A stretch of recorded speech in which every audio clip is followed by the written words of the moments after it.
Hello दोस्तों, welcome all of you.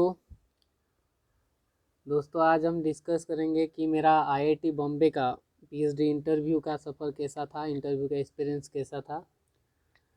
दोस्तों इस बार आईआईटी बॉम्बे ने सारी गेट रैंकर्स को बुलाया था फिज़िक्स में, और एक रिटन एग्ज़ाम भी हुआ था। और जिस रिटन एग्ज़ाम से 116 स्टूडेंट को उन्होंने इंटरव्यू के लिए बुलाया था। Basically, in the written exam, they asked the NAT type question, and each question was consist of 5 marks, and question level was like GATE and NET. The I luckily qualified written exam and allowed to sit for an interview. My interview was 13th May. In 13th May, इस बार IIT Bombay was giving 2 choices to the student for selecting their fields, research fields. And for me, I chose experimental condensed matter physics as my first choice, and experimental soft matter physics as my second choice. In 13th May, first interview was my experimental soft matter physics, which was in morning session, and in the afternoon session there was the experimental condensed matter physics interview. And here I am going to experience or share my experience of experimental condensed matter physics interview. And there were only 4 to 5 professors in that panel. As I joined the meeting, they asked me about myself and asked me, बेटा आप कहाँ से, आपका graduation किए हो और masters कहाँ से हो.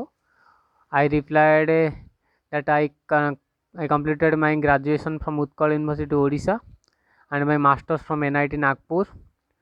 Then they instantly asked me what the topics you have prepared for your interview.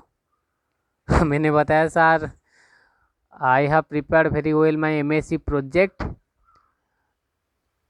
experiment condensed matter physics and quantum mechanics. I just told these 3 topics, and one of the professor asked me what was your MSc project. I replied that sir I prepared a glasses inside which I grow quantum dot for photocatalysis application. Then he told me what the different characterization you have did during your MSc project work. मैंने बताया sir I synthesized the glass with melt quenching method. फिर मैंने XRD किया था, DTA किया था, UV observation spectroscopy किया था, फिर फोटोल्यूमिनेसेंस किया था, मैंने बताया. फिर जैसे मैंने आंसर दिया वो सर ने मुझे पूछे कि what the pattern you got, XRD pattern you got for the prepared sample. Okay, these are the basic question come from my MSc project. He told me what was your XRD pattern you got for your prepared sample. फिर I replied with that glass was amorphous solid, that's why I got the zigzag and irregular pattern of XRD pattern I got. Then he asked me, okay, what you expect the XRD pattern of a single crystalline and a nano crystalline structure. Then I clearly draw it and shown him through pen and paper. As I draw and show him, he asked me how you come to know about the XRD pattern for different crystallite size. मैंने बताया sir MSc में मेरा एक special paper था characterisation techniques. During that course period I clearly studied different characterization technique, and inside which it was a part, that's why I know it well. Okay, then he clearly observed my figures and asked me why you are changing the full wavelength half maxima for the different XRD pattern. Then I explain him once okay. Yeah, he also asked me a question that if I give you a XRD pattern of certain material, then what you will observe first. It's a nice question. I replied, sir, first of all I will observe the location of the peaks and their corresponding 2 theta value. Then he will okay. Then मैं बोला sir फिर I will try to convert it into the Miller indices.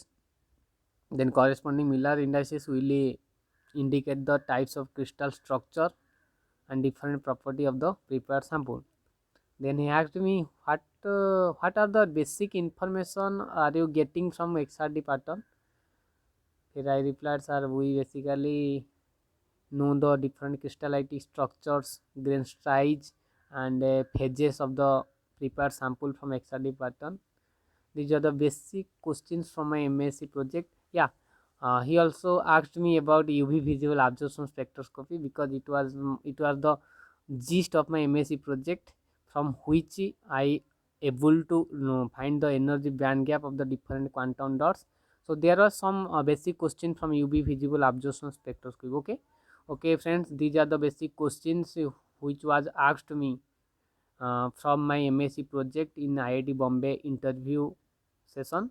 Okay, next, these are the basic questions asked me from solid state physics. Okay, basically he asked me what are the topics you are prepared from solid state physics. I replied with, sir, I basically prepared all of the topics from solid state physics starting from crystallography to superconductor. फिर उन्होंने मुझे पूछे कि ठीक है चलो फिर हम बेसिक से शुरू करेंगे. तो आपको पता होगा ना लाटिस क्या होता है. मैंने बताया सर लाटिस है कि इमेजिनरी पॉइंट होते हैं 3 डायमेंशनल स्पेस में और जो उनका आइडेंटिकल नेचर होता है विथ रेस्पेक्ट टू सराउंडिंग. फिर he asked me about Bravais lattice, some basic idea about to give some basic idea about Bravitz lattice. Then he directly enter into the free electron gas theory as I expected. Okay, he asked me a question, please differentiate or explain what is the difference between free electron gas theory and nearly free electron gas theory. It's a basic and important question. I replied with the satisfied answer. Then he asked me different postulate of Drew Lorentz model, which are the classical theory of free electron gas theory. Then he asked me the some advantages or disadvantages that got from this classical theory of free electron gas theory. I explained that Ohm's law, Wien's displacement law, Ohm's law and Weidmann-Franzmann law and opacity of the metal are the some basic successful success of this classical theory. And failure like as for the free electron gas theory classical model, resistance is directly proportional to the square root of temperature, but actually resistance is varying linearly with temperature. These are the electron paramagnetic susceptibility he cannot explain. These are the certain disadvantages that were involved in free electron gas theory, classical free electron gas theory. Then he directly entered into the Kronig-Penney model and asked me about the Kronig-Penney model and Bloch function. What is the significance of UR that come as a modulator in Bloch function? I replied with a satisfied answer. Then he asked a question about effective mass. What do you mean by effective mass and what's its role in crystals?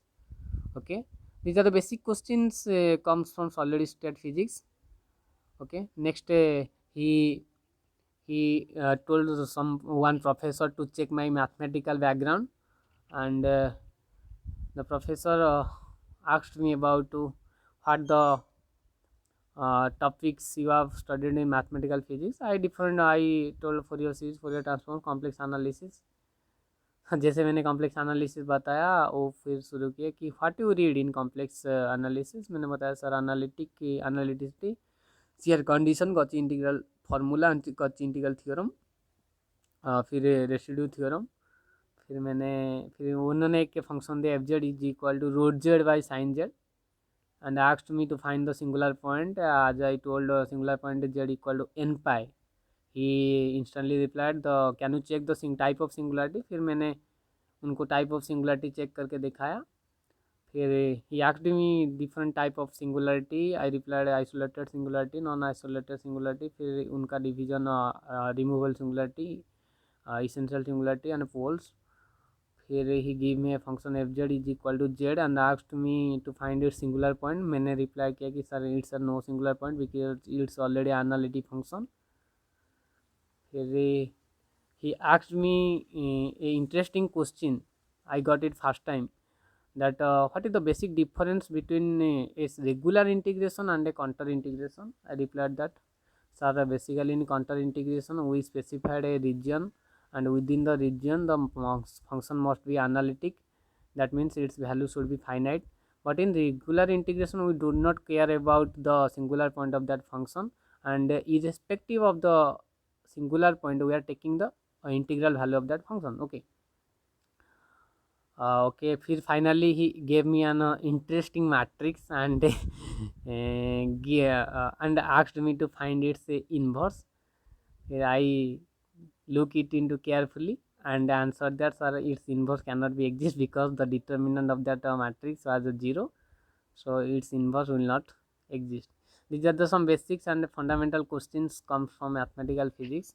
Then this professor told other professor to check my to ask me other questions. Yes, there is a professor named Ansuman Kumar. He told me that, Umakant, what is your favorite lab experiment during your masters? मैंने answer दिया, sir, ferromagnetic to paramagnetic transition at T equal to Tc by increasing temperature was my favorite experiment in material science lab. He asked me why it is your favorite experiment. फिर मैंने answer दिया, sir, it's the experiment in which I can clearly observe the radius of area under BH curve by increasing the temperature. Since I clearly observe the experimental results, so it's a very interesting for me. फिर उन्होंने smile की और फिर मुझे पूछे कि ठीक है चलो, what the colour you basically observe in CRO screen. मैंने आंसर दिया, sir, it's basically blue colour. फिर he asked me, can you explain the construction and working of CRT, cathode ray tube. Unfortunately, guys, it was a subject taught me during my graduation, so it was in my mind, so I explain.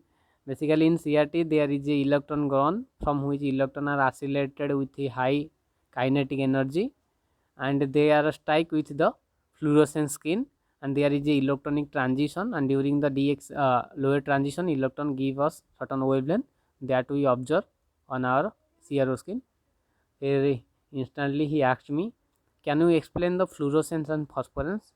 I draw the energy diagrams and show him. In basically fluorescence, there is a electron absorb the photon energy and move from valency to conduction band, and during its lower transition it directly come from the conduction band to the valency band. Okay, and the lifetime of fluorescence is 10 to the power minus 5 to 10 to the power minus 7 second, which is basically very low.